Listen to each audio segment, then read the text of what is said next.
And it's my time to talk with you about some of the broad issues affecting the university, excuse me, and to outline our work for the year ahead, in addition to the things that Joan mentioned for academic affairs. In the interest of time, I'm not going to give as much attention as I have in the past to reviewing all of the accomplishments of the past year. Suffice it to say that we continue to perform at a very high level in all areas, and we find that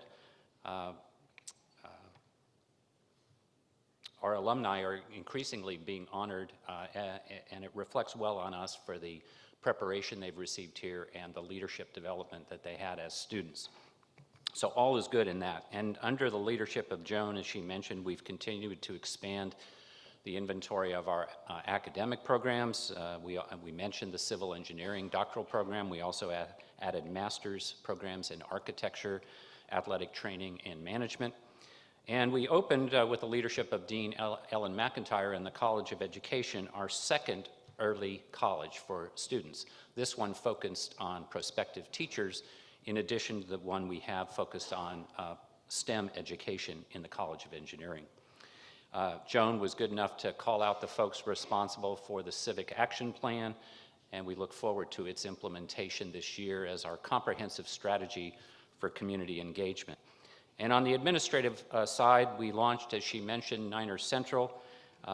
Boy, thanks to the great work of Tina McIntyre, our Associate Provost, and to Kimberly Laney for getting that thing launched.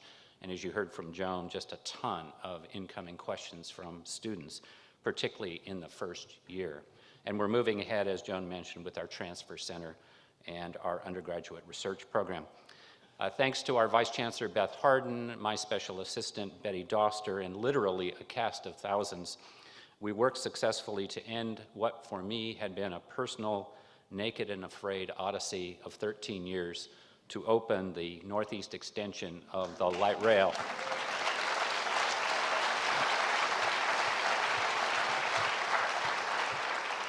We also want to acknowledge our Associate Vice Chancellor Keith Wassam and our Parking and Transportation Services Director Doug Lape for getting open both the shuttle Niner Transit System, our first branded transit system, and Charlotte Wheels, our bike share program. And now these are all trying to operate in sync with light rail. So the shuttle system we've now built up to run every 7 to 8 minutes to coincide with the arrival of the trains on campus every 7 to 8 minutes in the peak hours.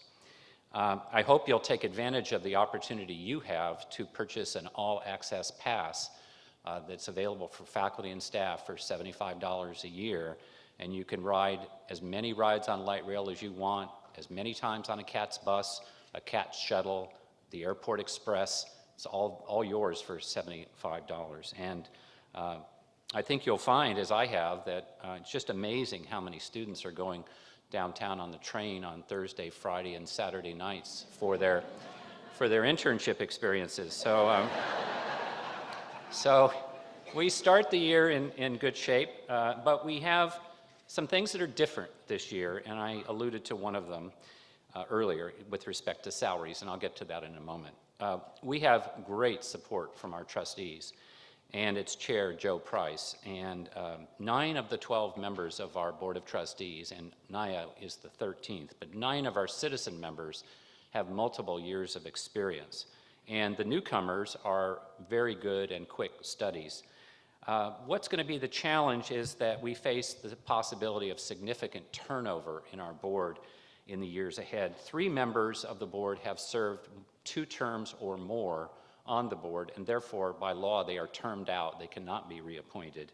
And 3 others are up for reappointment. Now, the reappointment process involves both the Board of Governors and the leadership of the General Assembly in the House and the Senate.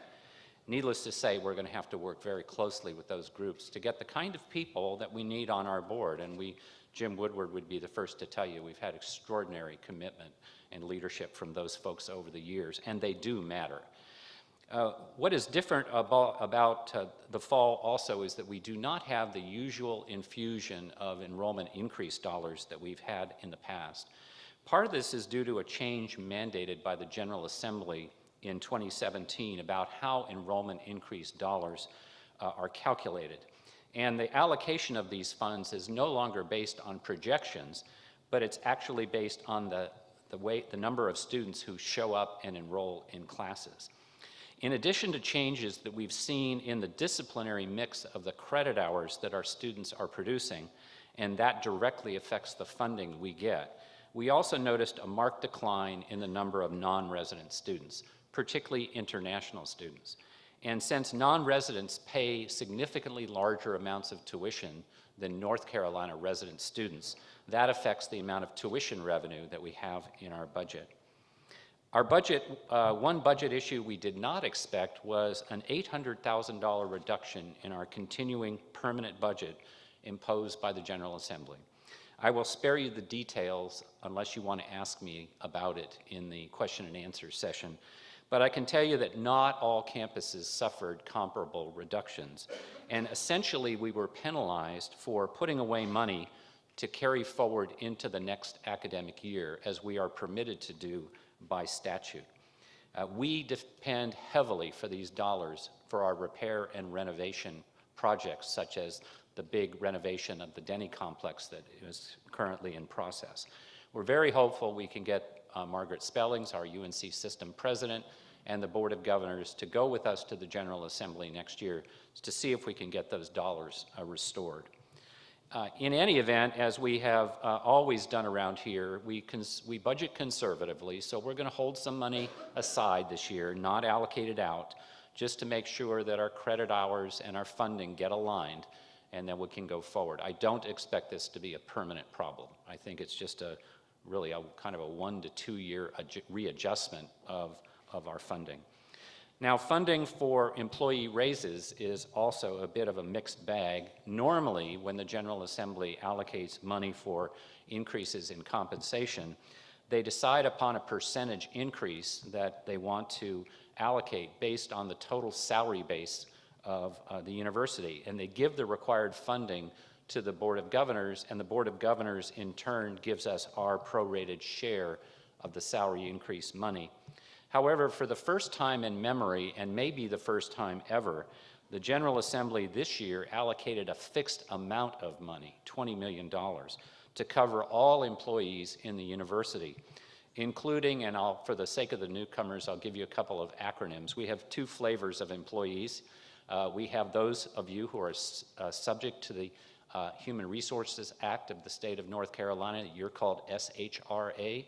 And the faculty and other administrators are exempt from the provisions of the State Human Resources Act. You are called EHRA. And in any event, they gave us $20 million to cover everybody. The General Assembly then directed that the SHRA employees, and these are really most of our staff members, receive a 2% increase across the board, retroactive to July 1. And that's actually good news. The Board of Governors recently approved that for the university. Unfortunately, when you do that, you consume almost all of the available funding allocated to UNC Charlotte.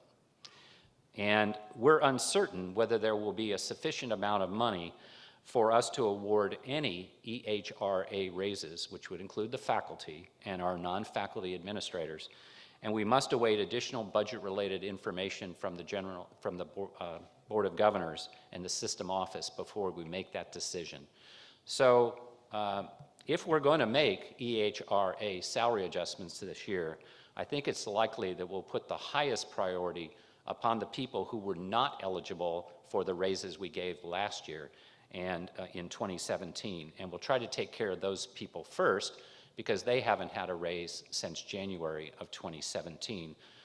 The rest of us did. So in normal times, we would supplement the state-provided salary funding with some of our enrollment increase money to augment the available salary budget. We have done so over time, as many of you know. We've allocated nearly $28 million since 2007. And most recently, last year, 2018, we did this for the full-time faculty. In 2017, we did it for the part-time faculty and the non-faculty EHRA employees. And in 2016 and several years before that, we did it for the SHRA employees. We, in fact, as a campus, have the best record in the system with respect to having our employees closest to their markets.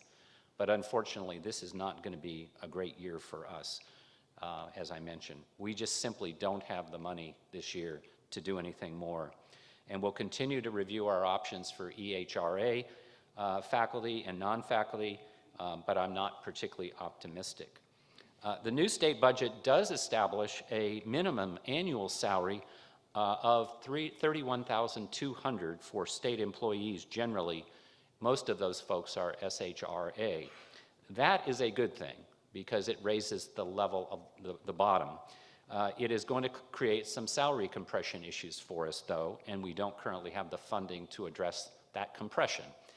With that said, last week we did receive salary distribution instructions for the SHRA employees from the system office, and a campus-wide communication will be in your email boxes this afternoon about that. Our enrollment situation is actually very positive, as Joan mentioned. We expect to set a new all-time record for freshmen, the largest freshman record in our class with the highest academic credentials we've ever seen. We will not quite hit that 30,000 student mark, but we exceeded our enrollment goals for the fall. We also know that there's still a lot of interest in UNC Charlotte. We had 16,000 applications, 16,875 to be precise, for fall, and we had 5,000 applications for transfer. We have lots of reasons to be optimistic about enrollment in the future. First, because of the expected increases in the North Carolina high school graduating classes, at least through the year 2025. We also anticipate continued positive enrollment trends because of the ongoing effective partnerships we have with our community college colleagues. And we've seen excellent results this year in a new strategy that used more sophisticated analytics to deploy our limited scholarship dollars to improve the yield among the students that we actually admit for enrollment. There also appears to be enormous potential, as Joan mentioned, to reach partway home students who would consider returning to complete their degrees, as we've already seen with our 49er Finish program. We're going to have to develop additional online courses and, more importantly, online degrees, complete programs to reach that group of students effectively. Needless to say, the growth in the Charlotte population, the region, is going to be arguing in our favor over the next several years. Assuming that anyone who lives north on Interstate 77 can find a way south on Interstate 77, and here's my advice: get a light rail system. Because I can assure you, this is my personal observation, the moment the toll roads open, it's full. So, we do have some enrollment challenges, to be candid. We know that 74% of our students receive financial aid, and that 45% of those students are eligible for federal Pell. And the Pell Grant students are the students with the most significant financial need. We know that most of the aid we dispense is in the form of loans and not pure grants. And as our campus grows in enrollment, the amount of financial aid we need to dispense will grow as well. This means we're going to have to work harder on our private philanthropy, because the expected growth in financial aid from the feds and from the state government is not going to keep pace. We'll continue to work in our exponential campaign on raising private scholarship funds, and we hope we will have additional success in our use of our scholarship funds to increase our yield. And most importantly, above all, we have to just moderate the increases in our student fees and in tuition and in our costs of housing and dining and parking. Now, we cannot be complacent about addressing perceptions of UNC Charlotte among prospective students. We've surveyed the admitted students, and we've looked carefully at the students who've chosen to attend one of our competitor schools. And we know that compared to those competitor schools, which more frequently than ever are Chapel Hill and NC State, we are viewed as not having the same kind of campus environment or the same level of academic reputation. That's only to be expected, given that they're older and more established. With that said, I believe that the investments we have made and are making in our student life facilities, most notably the Pop Martin Student Union and the new University Recreation Center, which is going up on campus, the renovation of nearly all of our residence and dining facilities, the addition of the football program, and the light rail will gradually combine to create an undergraduate experience second to none in the UNC system or even across the country. Academic reputations, of course, are built over time. Time to deliver high-quality academic programs and produce satisfied and successful graduates. But I do believe that we can help accelerate closing that gap by selectively and strategically engaging in some additional advertising and branding for our campus. At the graduate level, our enrollment hit an all-time high last year of 5,400 students, including almost 1,000 doctoral students. And as the Charlotte region grows and as we add more academic programs to serve that population, we can expect the graduate enrollment to increase as well. And I think certainly we can use additional advertising and branding dollars to strengthen the reputation and attractiveness of our graduate programs. And we're going to be working with our communications folks on that this year. We're going to have to monitor carefully what's going on. It's a national problem with respect to international students. And as in the case of the undergraduates, graduate students need financial aid as well. And I look forward to the continuing conversation about the recommendations of the Task Force on Graduate Student Funding, which Rich mentioned. It was chaired by our Associate Dean, Jonna Watson, in the Graduate School, and Interim Vice Chancellor Rick Tankersley, and it's an excellent yet complicated report. They include recommendations to increase the base compensation level in our stipends, to provide a level of support for graduate students closer to a living wage, and also to rework our packages so that we can encourage more graduate students being supported on extramural grants. As we continue to grow, we know that we'll need to be more creative with respect to the use of our space. We are the most efficient user of space in the UNC system, and we have to be, because we have the lowest amount of space per student in the UNC system. We welcome new facilities that should help, like the new science building, but we need to find the resources necessary to renovate and make more useful and efficient our older buildings. And that's why we're right in the middle of preparing our next 5-year capital plan that will run from fiscal 2021 to fiscal year 2025. The current plan that we're implementing right now that ends in 2020 has been extremely helpful in focusing our time, attention, and money upon key projects in the renovation of the academic and classroom facilities on campus, most notably in the Denny complex, and critical repairs that were needed in the Burson building. And we also, of course, are moving ahead with the construction of the new undergraduate admissions center, which is in the South Village, and that will free up additional administrative space in the Cato building. We've accomplished a large number of projects, as you know, and I apologize for the continuing yellow cones and diversions in our access path. We did create the Price Center for Counseling and Psychological Services, opened that last year. We're just getting finished with the Facilities, Operations, and Parking Services Complex, which is out beyond the North Light Rail Station on campus, and that's to make room for the new science building on the property immediately across the street on Craver Road from the greenhouse. We also are about to open, I think it's next week, I hope, the expansion of the Union parking deck. We lost about 270 spots when we took those spots to build the new University Recreation Center, but the expansion of the Union parking deck added, I think, back 570 parking spaces, so that would help. But there's much more that we need to do in this entire area, and we'll be looking at additional renovations. We're going to be outfitting the top floor of the bioinformatics building for research. We're going to do more renovations in Burson once the science building is done, and we have work to do in Cameron, Culver, McInerney, and Woodward as we move ahead with the next 5-year plan. We're also going to be studying this building because the Cone University Center has 100,000 square feet in it. It was built in 3 phases in the 60s and 70s. 1963, the original building opened, 65, and then 1975. Its mechanical and structural elements need some attention. It's not just cosmetic work we need.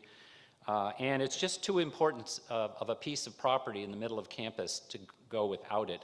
We have no other place like this auditorium on campus, so we know we need to keep some relevant space in this neighborhood of campus. The problem is from 20 million to 40 million, depending upon how ambitious we are, and we don't know whether we'll destroy part of this complex or just try to fix what we have.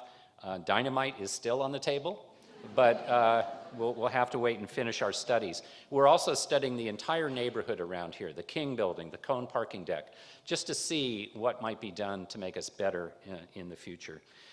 The same is true of our high-rise residence halls. We've actually renovated 2 of them. They look great. They've got brick on the outside.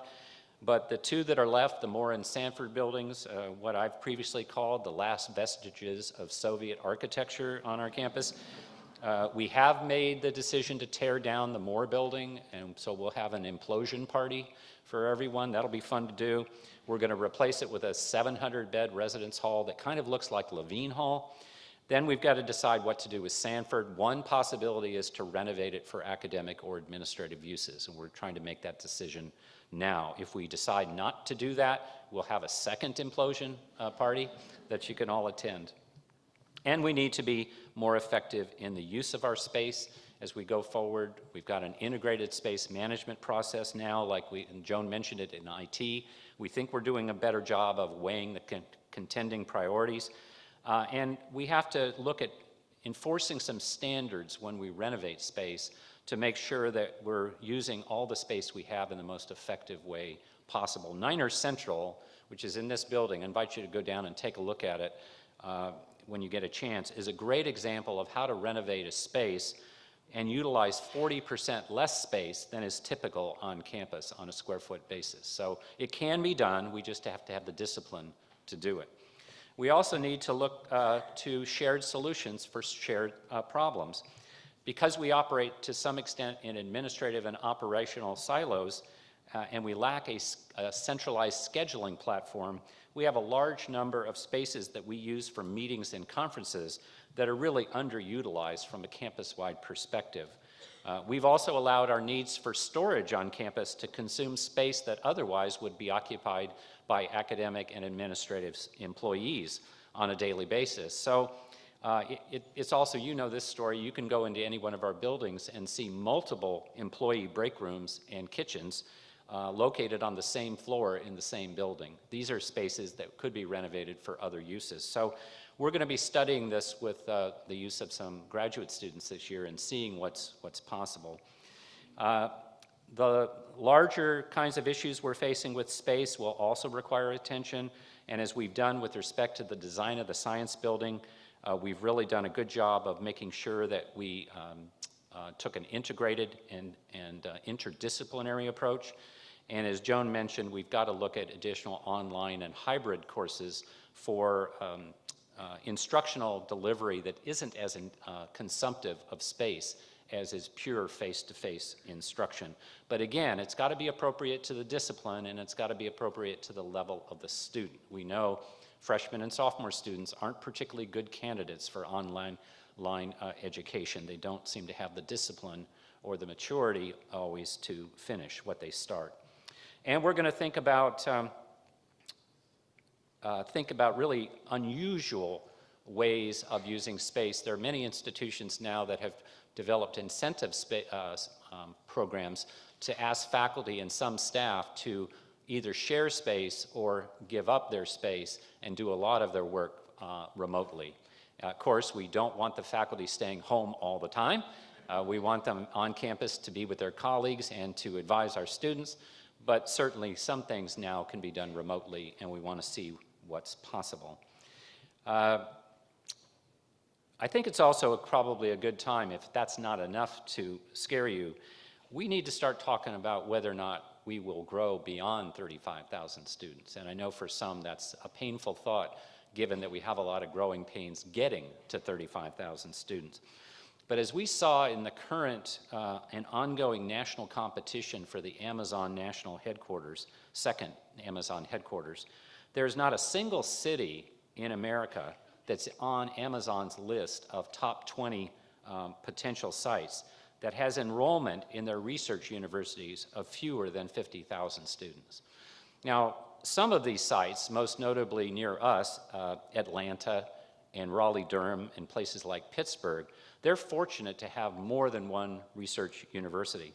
But at least in Charlotte, and fully recognizing the important contributions that the other higher education institutions in our region make, when it comes to satisfying employee needs for significant numbers of new degrees, degree recipients, and their needs for research and technical support from faculty, we are not just the flagship, we're the whole fleet for the region of Charlotte.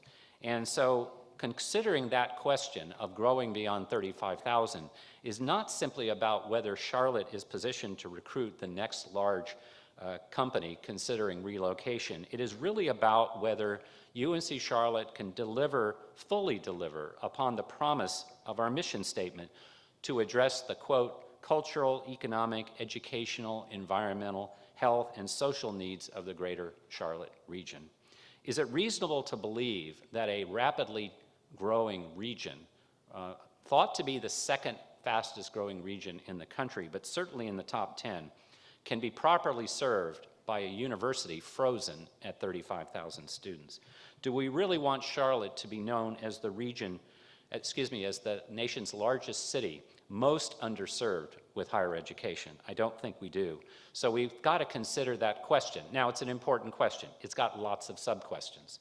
What new academic programs, undergraduate and graduate, do we need to develop such a large university? What's the appropriate mix of on-campus and off-campus and online delivery?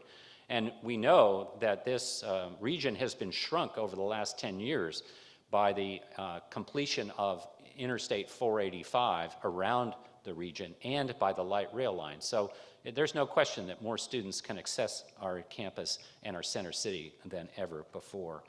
But most importantly, how do we preserve the quality that is the hallmark of a UNC Charlotte education as we grow to be larger? I think we know bigger is not always better. Beyond the question of growing is the question of how does it happen? And we're going to have to start that conversation with President of the university, the Board of Governors, our own Board of Trustees, leaders in the General Assembly. The resources are tight, and yet we know the state has goals with respect to degree attainment, and UNC Charlotte is one of the most important institutions in the state that could actually help the state achieve those goals because we have the capacity for growth. Let me mention also some important initiatives before I close about our divisional efforts this year as we take on all of these challenges. Joan has given you a good rundown of academic affairs.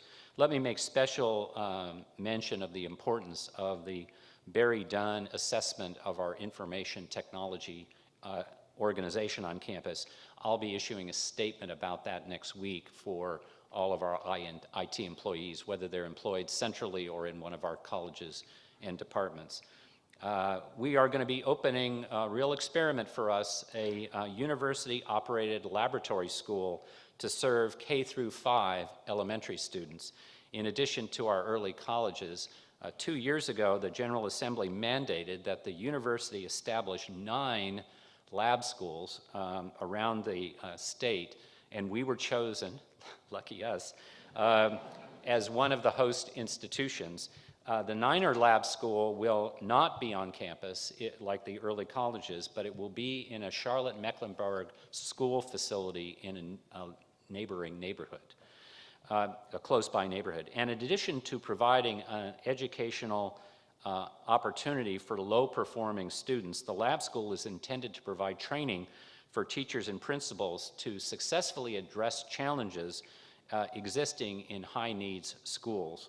And it's also going to be a great setting for our faculty from across the university to help provide elementary students with opportunities that we know that all children need. Things like after-school coding or robotics classes, health screenings, arts programs, and one-to-one tutoring if that is what's needed. The school will also provide an exciting research laboratory for us as we work with these needy students. We are partnering with Superintendent Wilcox on this, and we've hired Ms. Pamela Broom to be our coordinator to oversee its development. She's already met with some departments on campus, and she'll be calling upon departments and programs outside of education to see if we can make this school all that it can be. I should mention, I have a personal interest in this. The statute creating it names me as the superintendent of this school, so it's going to be successful. Student Affairs, led by Vice Chancellor Kevin Bailey, has a long list of to-dos this year. Heading the list is the establishment of a center on campus to support our LGBTQ students and work with Joan and her colleagues in academic affairs on some of our diversity and inclusion initiatives that exist in both divisions. Business Affairs, under Beth Hardin's leadership, will be welcoming several new senior leaders in her division and recruiting for others, including welcoming back to our campus Ken Smith, our new budget officer that we lost for a little bit of time to another institution. He succeeds Sherry High, who has been our longtime budget officer, and I'm personally in mourning over that, but Ken is very welcome to be back. Beth is also leading a search for a new Associate Vice Chancellor for Risk Management, Safety, and Security following the upcoming retirement of Hank James. And we have a search underway for a new Associate Vice Chancellor for Facilities Management to succeed Phil Jones, who leaves us in retirement after 18 years and $1.2 billion worth of construction and renovation just since 2005, and Phil will be a major loss. The new Division of Institutional Integrity and just completed its first year under General Counsel and Vice Chancellor Jesh Humphrey. Their primary mission is to keep me out of jail and gainfully employed, and they're batting 1,000 so far. It may be mission impossible, as Jesh has said, but they'll keep at it, and they're going to also continue their work of giving to you annual legal symposium and monthly training sessions. We can avoid a lot of legal and compliance issues if you're very well educated about what the law requires, and so we'll continue with that, particularly in the areas like audit and compliance and Title IX. Jesh is also leading the recruitment of the first ever campus risk officer, and we'll look forward to the arrival of that person. The Division of University Advancement is led by Vice Chancellor Niles Sorensen and includes responsibilities for our private fundraising, alumni affairs, institutional communications, and our external government and community relationships. Lots to do there, including completing our $200 million exponential campaign, which as of this moment stands at more than $160 million. Niles has been absolutely essential for providing the leadership also in moving us down the road toward the completion of our hotel conference center.